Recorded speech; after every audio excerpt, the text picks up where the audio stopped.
Hello, everyone. Welcome into Above My Pay Grade. My name is Eric. Thanks for tuning in. If you could hit that like button, hit subscribe. Really helps out the channel. Thanks a bunch. I keep looking, and I ain't finding good news. I scroll the internet. I'm like, where's the silver lining? Because of all the things I'm worried about, it's not an economic downturn. I look at the reality on the ground as I perceive it, and it seems like tensions around the world are escalating over currencies and resources. And that's what wars are fought over. And that's what displaces a population and leads to social unrest.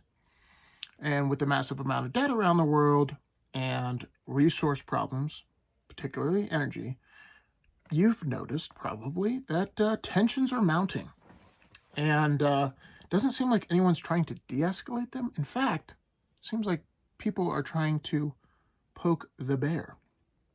And I don't like to pontificate about what side is good or bad, because everyone has their theory. But I will say this. I heard a good analogy the other day on Tim Pool's podcast. He said, hey, if somebody's throwing rocks at you and there's a person right next to him throwing or handing them those rocks to throw at you, and they're fully aware that they're throwing them at you, are you mad at the person throwing the rocks and the person handing the rocks to them, or just the person throwing them? Because right now, we are handing Ukraine rocks to throw at Russia. So Russia isn't under this, oh, they're not fighting us. They're just handing them weapons to fight us. I don't know, that's just kind of a stupid way of thinking about it. And whether you agree with it or not, that is handing weapons for somebody to fight a nuclear power. Okay, so there's consequences to that if things keep escalating, and that's just something to consider, because there's not a lot of bargaining chips after a nuke is shot into the air. There's just not. And not to be outdone, the president of China, some of you may have seen him taking his, the former president of China, so new president, or I guess he's been the president for a while, but the former president, when they're at this conference for the CCP, Xi had this flex of power, it seemed like. And he took the old guy out and under kind of duress, it looked like. Seemed like that to me. Anyways. But Xi addressed the whole group there at the CCP and said at the conference that they now control Hong Kong and Taiwan is next. Goody, right?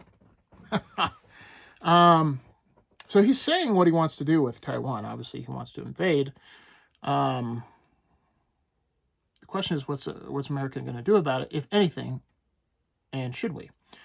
But point is, tensions are not looking good. And I kind of think the base layer of all this is resources and currencies. Resources and currencies. Okay, so people are fighting over that, and the fact that the dollar is the world reserve currency, and China and Russia have openly said that they don't like that. Further reading in this article, what did the U.S. government do recently? Last week, U.S. government imposed new export controls on China's chip industry. To put it simply, Joe Biden forced all American workers in China to choose between quitting their jobs and losing American citizenship. So, from my understanding, a lot of the chip manufacturing in China, the raw materials they get from outside their border, and the expertise they get from outside their border, Americans, foreigners, in making these chips. And America just turned that light switch off. And these chips go in nearly every electronic that China manufactures, decimating the economy. As a result, pretty much every American executive and engineer working in China's semiconductor manufacturing industry resigned this last week, paralyzing China's manufacturing overnight. Now, I don't know if America's trying to play chess here or checkers, right? But, you know, if there's something I'm not seeing, that this is a supreme move and we got them in checkmate. My sense is not. And the reason I sense that is what happened in Russia. All these sanctions happen. What happened to Russia? All these sanctions happened. We took Russia's FX reserves, which has made a lot of other countries kind of side-eye go, oh, well, if they could take Russia's FX reserves, they can take ours, so maybe we don't want to save in U.S. treasuries or dollars anymore. And all these sanctions have really helped Russia because the price of oil has gone up, therefore giving Russia more money. The ruble has gone up, and Europe has suffered. So it hasn't really worked out the way we wanted it to. And if we were playing the same people in charge back then are in charge now, and they're basically poking the bear with this semiconductor, basically just turning it off in China. So further reading. So why is this assured invasion for Taiwan? Well, because the only way China can now restore its chip manufacturing is by going to their next door neighbor, Taiwan, because they, as you know, probably, they produce majority of these chips. A lot of people say, hey, if China invades Taiwan, you know what they're going to do? Blow up the factory. Fine. All I know is that China is forced into a corner. And when you have a military, a powerful military, like China's, and you can use it to get resources that you need, oftentimes that happens.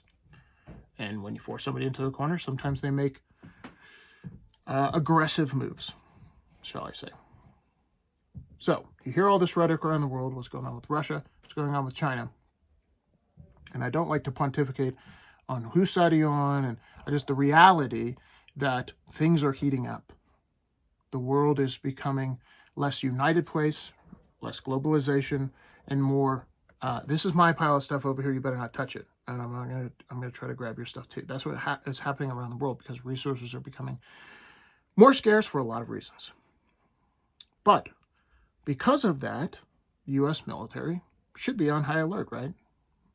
Because we have these, as we say in the military, near-peer adversaries, people that have the capacity to inflict a lot of damage upon you. It's not like the wars we have fought in the last 20 years. But what's happening in the military is there's a massive readiness issue for a couple reasons.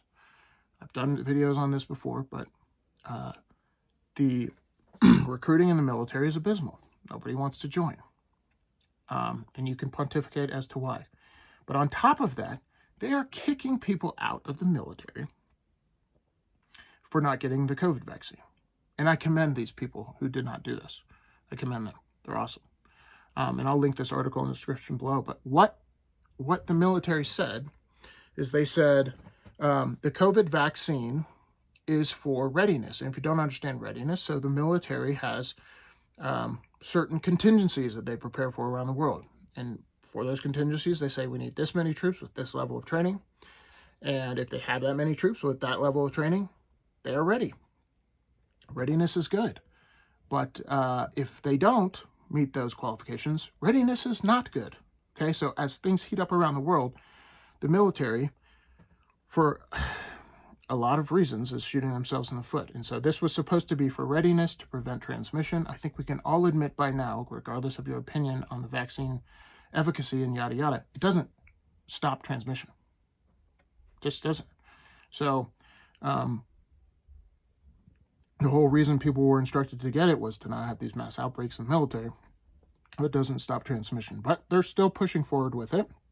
And there's some 80,000 service members who haven't gotten it. And these aren't people that you can just swap out with a new recruit. And I've already mentioned recruiting is abysmal. These are people with big-time specialties that take years and millions of taxpayer dollars to train. I'm talking about pilots. I'm talking about special operations forces. These are people that you cannot just mimic their expertise overnight. It sometimes takes decades.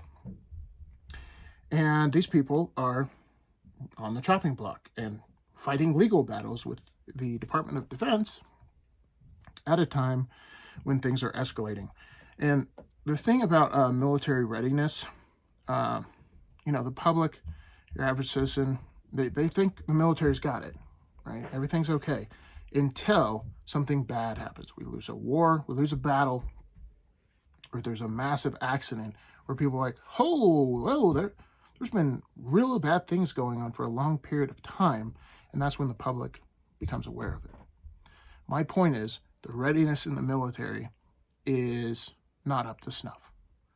And whether you agree with it or not, we're kicking people out who have expertise that can't be replaced very quickly, and tensions are mounting around the world. So one might think, what are you doing? That's what I think. What are you doing? I don't know. I don't know the answer to that. But, is this a malicious decision? It just doesn't seem logical. Am I missing something here? Tell me in the comments if I'm missing something here. But the military, things are getting spicy around the world, and the military should have the most well-trained people in the military that shouldn't have to worry about fighting legal battles, the DOD, over medication. My humble opinion. Let me know what you think in the comments below, especially about what Xi said. Taiwan's next. And I'll see you guys in the next one. Peace.